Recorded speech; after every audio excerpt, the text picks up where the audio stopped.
Welcome back. We are RJ brothers from ധർമാര. ഈശോയുടെ സ്നേഹത്തെ കുറിച്ചൊക്കെ നമ്മൾ ഒത്തിരി കേട്ടിട്ടുണ്ടല്ലേ. അതിൽ എനിക്ക് ഏറ്റവും പ്രിയപ്പെട്ടത് ഈശോയുടെ സ്നേഹത്തിന് പാർഷ്യാലിറ്റി ഇല്ല എന്നുള്ളതാണ്. അവന്റെ സ്നേഹത്തിന് എല്ലാരും ഉൾക്കൊള്ളാൻ സാധിച്ചു. അതല്ലേ നമ്മൾ പുൽക്കൂട്ടിലും കണ്ടത്. മാത്യു, നിന്റെ അഭിപ്രായം എന്താ?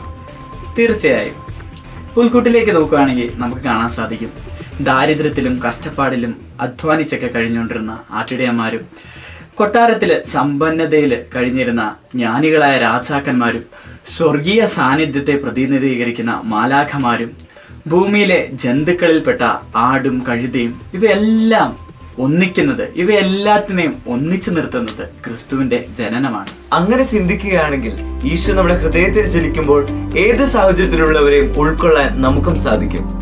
അപ്പൊ ഈ ക്രിസ്മസില് ഈശോയ്ക്ക് ജനിക്കാനായി നമ്മുടെ ഹൃദയങ്ങളെ നമുക്ക് ഒരുക്കി വെച്ചാലോ?